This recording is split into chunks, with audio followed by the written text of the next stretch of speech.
Okay, class 12 chapter 1 last lecture में हमने relation के बारे में पढ़ा था। Reflexive relation, symmetric relation, transitive relation, ये हमने पढ़ा था।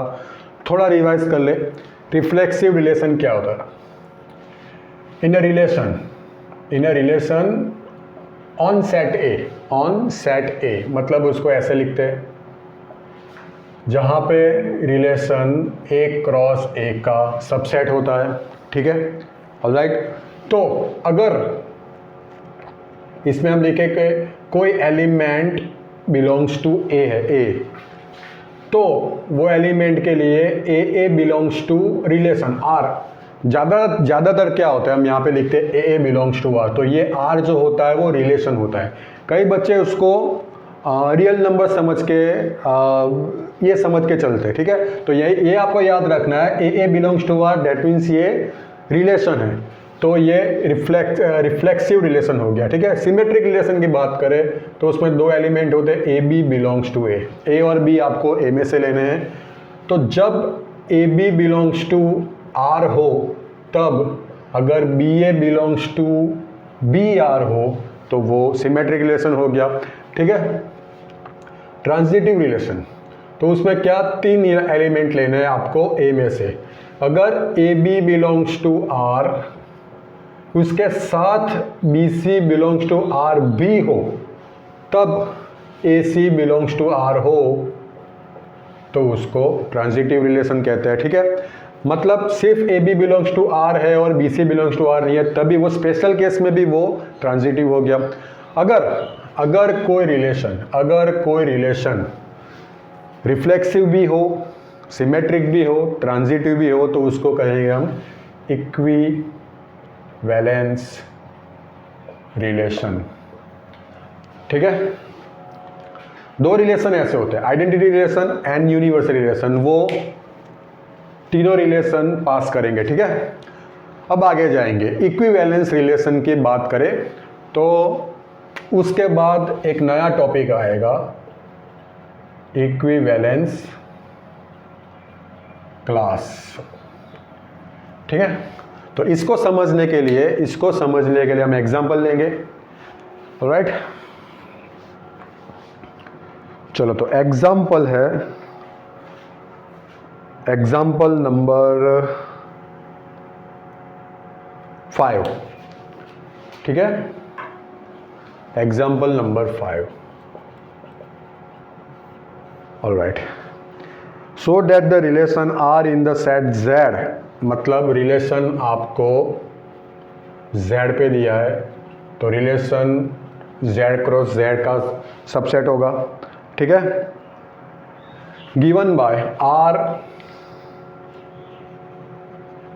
ए B 2 divides A minus B, यहाँ पे लिखा है 2 divides A minus B, 2 divides A minus B, तो मैं उसको ऐसे भी लिख सकता हूँ, A minus B is equal to 2r, जहाँ पे r आपका z से होना चाहिए, सिंपल सी बात, ठीक है। चलो, r और z, सॉरी 2 और z सेम दिखते हैं, alright. Is an equivalence relation, आपको ये दिखाना है, ठीक है, ठीक है। और अभी बात की अगर कोई रिलेशन इक्विवेलेंस हो, तो उसमें से इक्विवेलेंस क्लास मिलेंगे, ठीक है, ऑलराइट। तो सबसे पहले रिफ्लेक्सिव की बात करें तो उसके लिए आपको एक एलिमेंट लेना है, किस में से लेना है, ए बिलोंग्स टू जेड, ठीक है। अगर मैं ए को ए से ही माइनस कर दूं तो 0 मिलेगा, और 0 आपका जेड में है ही, ठीक है, alright.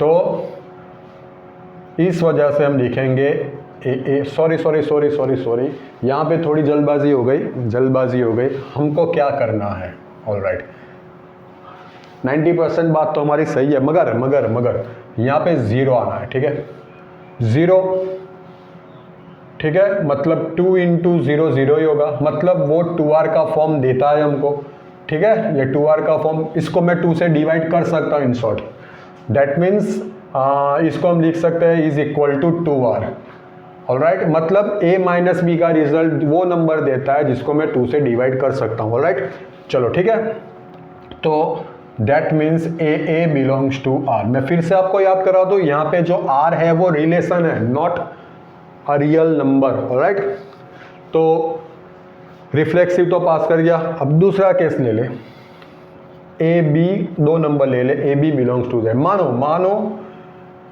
A B belongs to R है, ठीक है, A B belongs to R है, that means A minus B is equal to 2r होगा।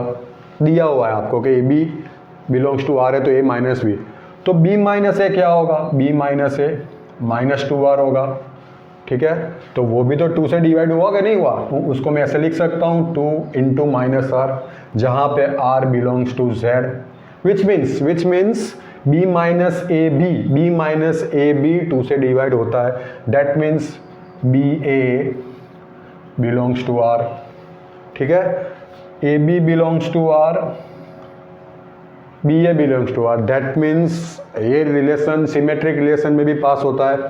आगे जाएंगे, 3 नंबर ले ले, A B C belongs to r। चलो A minus B, sorry A B C belongs to z लिखेंगे यहाँ पे, ये A B C belongs to z। अगर A B belongs to r है and B C belongs to r है, मतलब A B relation r में है, बी सी भी रिलेशन r में है, तो हम ऐसा लिख सकते हैं A minus B is equal to 2r and B minus C is equal to, तो यहाँ पे कुछ चेंज कर ले, यहाँ पे हम 2p लिख दे और यहाँ पे 2q लिख दे, P Q belongs to z। Alright, तो अगर मैं दोनों को मिला दूं तो a minus B plus B minus C is equal to 2p plus 2q हो जाएगा, माइनस बी प्लस बी निकल जाएगा तो a माइनस सी, 2 कॉमन निकाले तो p प्लस q। अगर p और q दोनों इंटीजर है तो उनका समेशन भी इंटीजर होगा जो 2 से डिवाइड होता है, that means AC also belongs to r, AC भी रिलेशन r में है, तो AB belongs to r and BC belongs to r, और उसके साथ AC, मतलब ये कंडीशन हमारी फुलफिल हो गई, मतलब ये ट्रांजिटिव रिलेशन में भी पास हो रहा है। मतलब ये जो रिलेशन दिया है वो इक्विवेलेंस रिलेशन है। अब बात करेंगे इक्विवेलेंस क्लास की। ऑलराइट, ओके, तो सबसे पहले हम z लेते हैं, z जो एलिमेंट्स, जो नंबर्स हमको लेने हैं वो ले लेते हैं सबसे पहले। तो z क्या है, 0 1 2 3 4 5 6 इनफाइनाइट, -1 -2 -3 -4 इनफाइनाइट। ऑलराइट, तो मुझे इसमें से ऐसे नंबर्स निकालने हैं जिसको मैं 2 से डिवाइड कर सकूं, ठीक है। तो मैं अगर ऑड नंबर की पेयर ले लूं, जैसे मैं 1 और 2 को साथ में लूं तो वो तो पॉसिबल नहीं है, तो 2 से डिवाइड करना, तो मैं क्या करूंगा, ऑड नंबर की पेयर। तो यहाँ पे मैं एक सेट बना रहा हूँ A1, जहाँ पे सारे ऑड नंबर आ जाएंगे, मतलब 1 3 5, यहाँ पे -1 -3 -5, ठीक है। तो एक सेट ये हो गया। दूसरा क्लास में लेता हूँ, दूसरा क्लास कि जिसमें ऐसे नंबर्स लो, ऑड नंबर्स तो मैंने ले लिए, अब इवन नंबर्स लूंगा जिसका डिफरेंस, मतलब ये रिलेशन हम सेट करें वहां पे, तो जिस रिलेशन क्या कहता है, दोनों का डिफरेंस 2 से डिवाइड होना चाहिए, ठीक है। तो यहाँ पे मैं 2 ले लूँ, ठीक है, बाद में 4 6 8, 0 को इंक्लूड कर दूँ, -2 -4, ठीक है।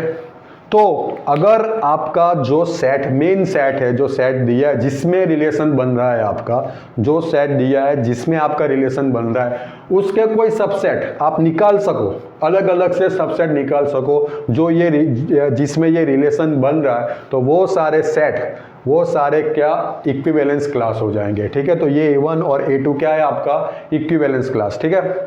तो उसकी खास बातें क्या है, सबसे पहली बात कि आप कोई भी क्लास उठा लो, आप कोई भी लाइक A1 ले लो या A2 ले लो, तो A1 क्लास या A2 क्लास में अगर मैं A1 क्लास की बात करूं तो उसका हर एलिमेंट दूसरे एलिमेंट से, मैं वर्ड यूज कर रहा हूं हर, every element is related to each other, मतलब सारे एलिमेंट्स एक दूसरे से रिलेटेड हो गए। जैसे आप 1 और 5 ले लो तो 1 माइनस 5 क्या आएगा, 4 माइनस 4, वो 2 से डिवाइड, या 1 के साथ आप लास्ट में 101 ले लो तो 1 माइनस 101 क्या हो जाएगा, माइनस 100, तो वो भी 2 से डिवाइड होगा। माइनस 5 माइनस 1 ले लो, minus 5 minus minus plus 1 that means minus 4। यहाँ पे आप 5 उल्टा ले लो, 5 और 1 ले लो, मतलब कोई भी एक इक्विवेलेंस क्लास के सारे एलिमेंट्स एक दूसरे से रिलेटेड होंगे।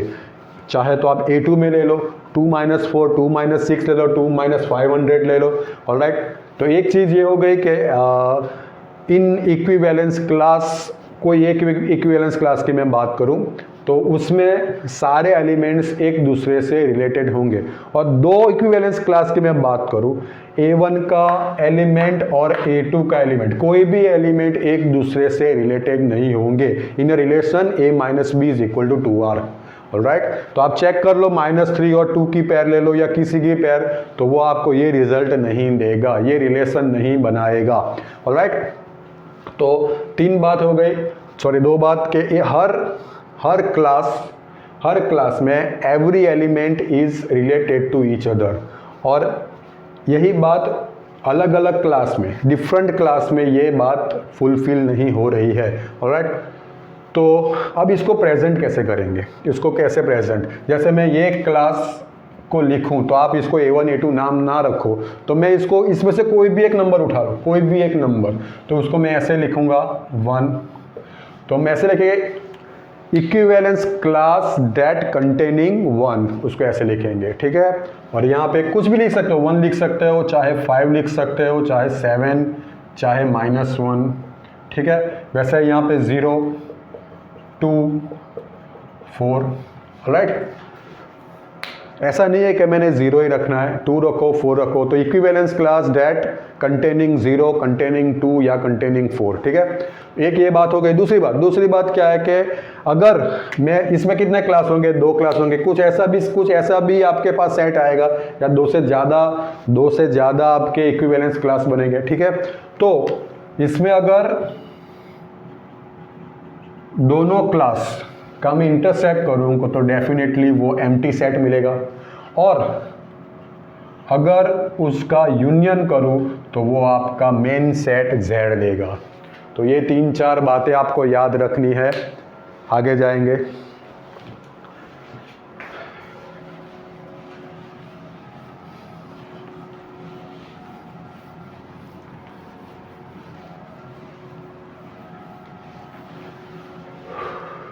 चलो अब एग्जाम्पल 1 ले ले। ऑलराइट, एग्जाम्पल 1 क्या है, वो तो आई थिंक लास्ट लेक्चर में हो गया है, फिर भी let A B the set of all students, जल्दी से कर देंगे इसको, all students of boys school, मतलब ये सारे बॉयज है, ठीक है। कितने है वो हमको मालूम नहीं है। So that the relation in A given by R, relation आपका है, या तो आप लिख सकते हो A क्रॉस A, या तो आप ऐसे लिख सकते हो। ऑलराइट, तो R आपको दिया है A B, A is sister of B, A is sister of B, ठीक है। तो सबसे पहली बात आपको क्या लिख, the difference is the empty relation, मतलब ये हमारा ये तीनों रिलेशन की बात के बारे में बात नहीं है, ये आपको रिलेशन बना रहा है कि नहीं बना रहा है सिर्फ ये दिखाना है, ठीक है। तो सबसे पहली बात, ये रिलेशन बनाएगा नहीं बनाएगा, क्यों, क्योंकि जो भी आपको 2 एलिमेंट लेने हैं A से A पे, यहाँ पे फर्स्ट एलिमेंट ले लो, यहाँ से दूसरा एलिमेंट, और A B की सिस्टर होनी चाहिए, A is sister of B, ठीक है। उसके लिए इसका गर्ल होना जरूरी है, ठीक है। और बात क्या है कि जो सेट A वो लड़कों का सेट है, क्या लिखा है B1 B2 B3 all boys of school, तो ये तो लड़की होगी तभी इसकी सिस्टर होगी ना, दैट मीन्स ये सेट होगा आपका एम्प्टी सेट, ठीक है।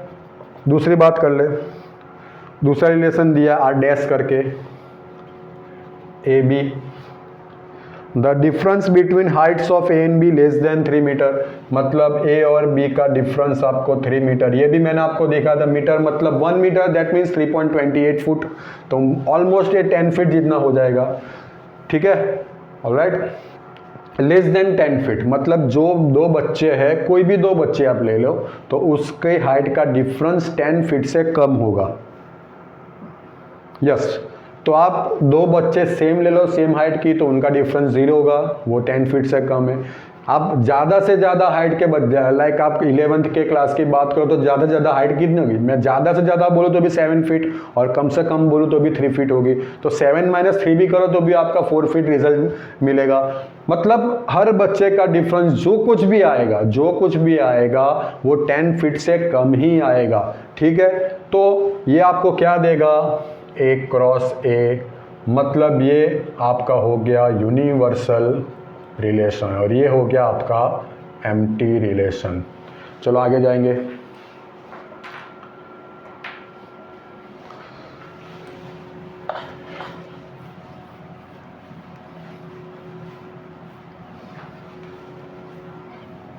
Example number 2,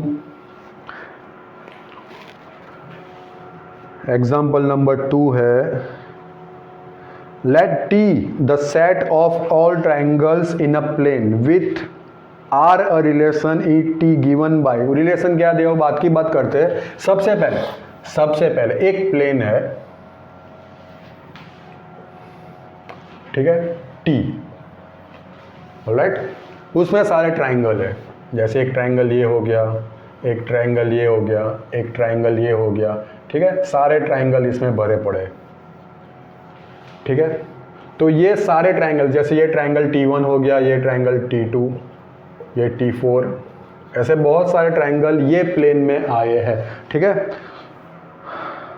alright.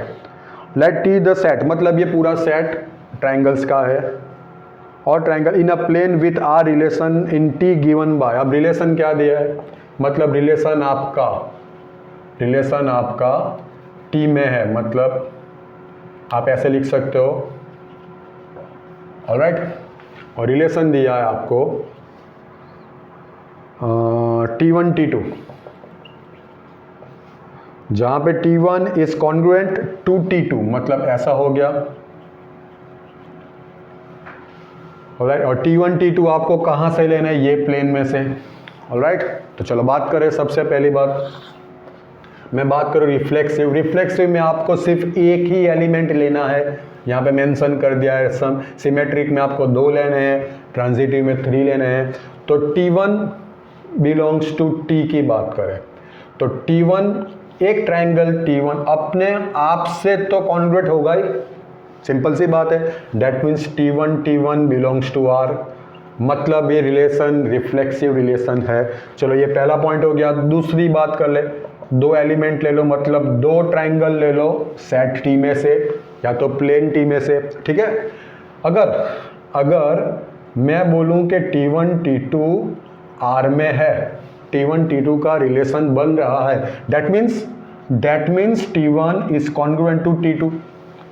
अब ये तो बात आप जानते हो, अगर एक ट्राइंगल दूसरे से कॉन्ग्रुएंट है तो दूसरा पहले से होगा ही, means T2 also, alright, which means T2 T1 also belongs to R, मतलब T2 का T1 से रिलेशन बन रहा है, तो T1 T2 belongs to R, T2 T1 also belongs to R, that mean relation क्या बन रहा है, सिमेट्रिक रिलेशन बन रहा है। अब बात करेंगे ट्रांजिटिव की।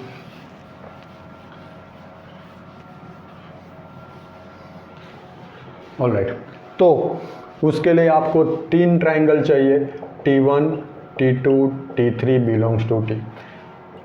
T1 T2 belongs to R है और T2 T3 belongs to R है, मतलब T1 congruent to T2, T2 congruent T3, ठीक है। अगर एक ट्राइंगल दूसरे ट्राइंगल से कॉन्ग्रुएंट है और दूसरा तीसरे, तो पहला और तीसरा भी हो जाएगा, ठीक है। ये सब बेसिक नॉलेज है। Means T1 T3 also belongs to R, मतलब ये रिलेशन आपका ट्रांजिटिव भी है, दैट मीन्स ये रिलेशन क्या हो गया, इक्विवेलेंस रिलेशन। ऑलराइट, आगे जाएंगे। चलो, ये था example number 2।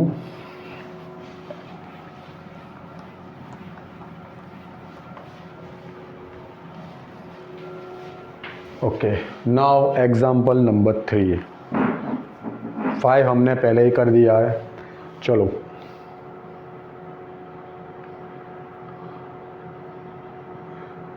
Late L be the set of all line. Same एक सेट है L जहाँ पे सारी लाइन्स है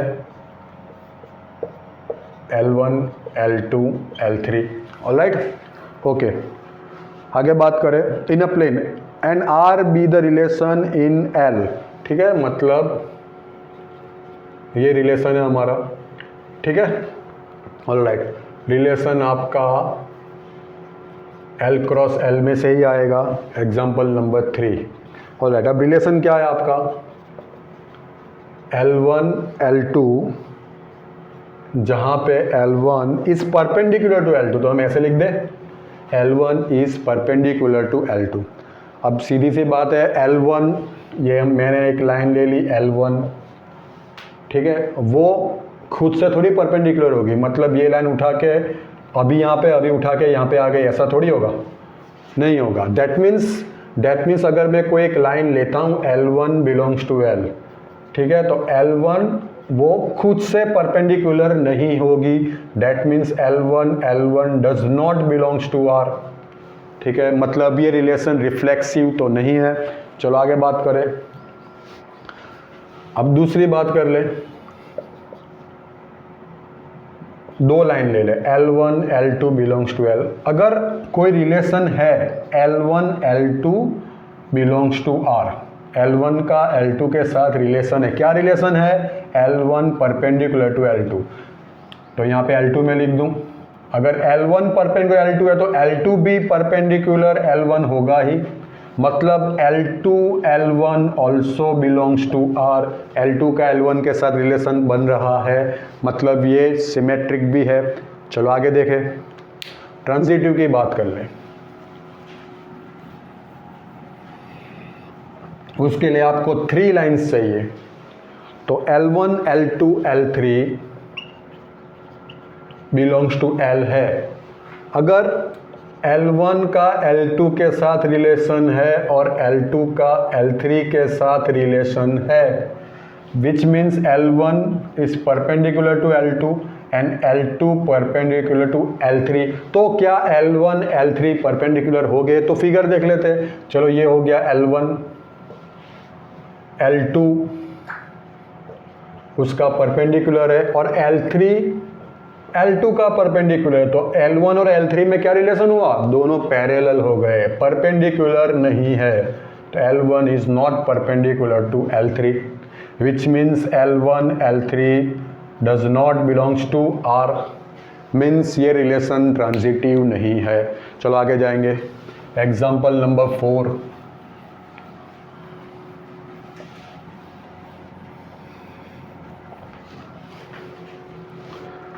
चलो, एग्जाम्पल नंबर 4 क्या है आपका?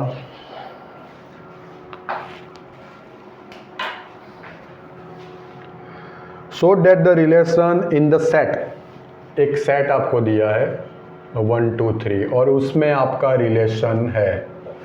ऑलराइट, गिवन बाय, रिलेशन क्या दिया है आपको? 1, 1, 2, 2, 3, 3, 1, 2, 2, 3। Alright, is reflexive but neither symmetric nor transitive. Reflexive के लिए क्या चाहिए? ये तीनों डबलेट्स हमको मिल गए, दैट मीन्स सफिशिएंट है। और कोई रिलेशन बने कि ना बने, ये 3 रिलेशंस होने चाहिए। ठीक है, तो यहाँ पे लिख देंगे 1, 1, 2, 2, 3, 3 belongs to R, hence reflexive relation. चलो, रिफ्लेक्सिव तो हो गया। ठीक है, अब सिमेट्रिक के लिए आपके पास 1, 2 है, तो क्या 2, 1 है? नहीं है, दैट मीन्स नॉट सिमेट्रिक। ठीक है। अगर मानो कि आपने 1 2 के लिए उसको देख लिया, 1 2 के लिए 2 1 मिल रहा है, तो आप इस मतलब ये पास हो गया तो नेक्स्ट चेक करो, ठीक है। अगर 1 2 पास हो गया तो उसके बाद का चेक करो, ऑलराइट। अगर 1 2 पास नहीं होता तो आगे जाने की जरूरत नहीं है। नाउ 1 2 बिलोंग्स टू आर, ठीक है, और 2 से स्टार्ट होने वाला 2 3 बिलोंग्स टू आर बी है, ठीक है। तो 1 3 आपके पास होना चाहिए, जो नहीं है which means not transitive, alright. चलो आगे जाएंगे। ये था आपका question number 4 I think. Question number 5 हमने कर दिया है। Now question number 6,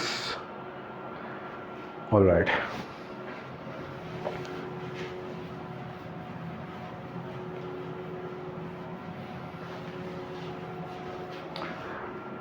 Let R be the relation defined in set A 1 to 7, ठीक है। आपका रिलेशन है वो एक क्रॉस ए में से आएगा और ए आपका है 1 to 7,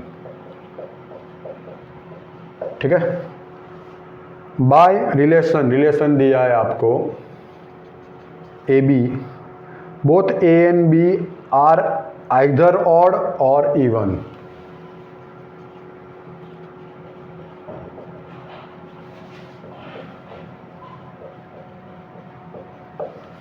ठीक है। चलो, और आगे क्या दिया है आपको? आगे जो कुछ भी दिया है वो हम साथ में कर लेंगे। चलो, सबसे पहले मैं रिफ्लेक्सिव की बात करूं। कोई एलिमेंट आप ए में से ले रहे हो, चाहे 1 ले लो या 2। अगर ए को मैं ऑड लूँगा, ए को मैं ऑड नंबर 1 3 5 7 लूँगा, तो यहाँ पे भी दूसरा जो नंबर है वो भी ऑड ही होगा। सेम नंबर ले रहे हैं आप, अगर मैं ए इवन लूँगा तो दूसरा जो है वो भी इवन होगा। तो A belongs to R, which means reflexive है। चलो दूसरा केस देख ले, मतलब ये रिफ्लेक्सिव है, ऑलराइट। दूसरा केस ले ले। दूसरा केस क्या है आपका? सिमेट्रिक। अगर मैं 2 नंबर ले लूँ, ठीक है, 2 नंबर, मैं यहाँ पे आपको दिया A B are either odd, मतलब दोनों एक साथ में ऑड होंगे या तो एक साथ में इवन होंगे। तो मैं ए बी दोनों मान लूँ के ऑड है, तो A B belongs to R है तो B A belongs to R भी होगा ना, वो भी दोनों ऑड ही होगा ना। अगर मैं ए बी साथ में ऑड लेता हूँ तो बी ए भी साथ में ही ऑड होंगे, या तो ए बी में साथ में इवन लूँ तो बी ए भी साथ में इवन होंगे। दैट मीन्स सिमेट्रिक भी है। चलो आगे बात करें ए बी सी। अगर मैं 3 एलिमेंट ले लूँ बिलोंग्स टू ए, अगर A B belongs to R, A B मान लो इवन की बात करें, ए बी साथ में इवन है, ये इवन है तो मुझे यहाँ पे इवन रखना ही पड़ेगा। पहली बात, ए बी दोनों इवन है, तो अगर बी इवन है तो यहाँ पे मुझे बी इवन रखना ही पड़ेगा। और जो रिलेशन आपको दिया है साथ में लेना, या तो इवन या तो ऑड। अगर मैंने बी इवन लिया है तो सी भी इवन ही आएगा, ठीक है। ऑलरेडी ए तो इवन था, सी हमें इवन लेना पड़ा, which means A C also belongs to R, दोनों इवन हो जाएंगे, मतलब ये ट्रांजिटिव भी है, ऑलराइट। चलो, तो उसमें एक सेट बनेगा, एक सेट जिसमें से हमारा ये रिलेशन डेवलप हो रहा है, या तो दोनों इवन या तो दोनों ऑड। तो मैं ऑड की बात करूं, इस सेट में से लूं तो 1 3 5 7, ठीक है, ऑलराइट। आप देख लो सारे एलिमेंट्स एक दूसरे से रिलेटेड है, या मैं ये दोनों की पेयर ले लूं, या 1 5 की, या 1 7 की, 3 5 की, 3 1 की, और दूसरा सेट होगा हमारा 2 4 6। तो ये क्या है? ये जो दोनों सेट बन रहे हैं हमारे, वो क्या है? वो है इक्विवेलेंस क्लास। इक्विवेलेंस की थियरी क्या कहती है हमारी, कि सारे एलिमेंट्स, कोई एक क्लास के एलिमेंट एक दूसरे से रिलेटेड होंगे, every elements are related to each other, and दोनों क्लास के एलिमेंट्स एक दूसरे से रिलेटेड नहीं होंगे, दोनों का हम इंटरसेक्ट करेंगे तो 5 मिलेगा, अगर हम उनको यूनियन करेंगे तो क्या आएगा, सेट ए आएगा। तो आपका आगे का क्वेश्चन भी यही है, कहता है कि so that R is an equivalence relation, वो हो गया। Further so that all elements of the subset 1 3 5 7, ठीक है, are related to each other, वो तो है हमारी कंडीशन है, इक्विवेलेंस क्लास की कंडीशन है। And all the elements of the subset 2 4 6 are related to each other, वो भी हो गया। But no element of the subset 1 3 5 7 is related to any element of the subset 2 4 6। तो तुच्छी सी बात हो गई, जो हमारी इक्विवेलेंस क्लास की कंडीशंस है वही उन्होंने एग्जाम्पल में दिया। आप लिख सकते हो as per condition of equivalence class, alright. जो आपको जो ये लिख के दिया है आपको लिखना है, ऑलराइट। तो आज के लेक्चर में यहीं तक रखेंगे, नेक्स्ट लेक्चर में हम 1.1 करेंगे। Thank you.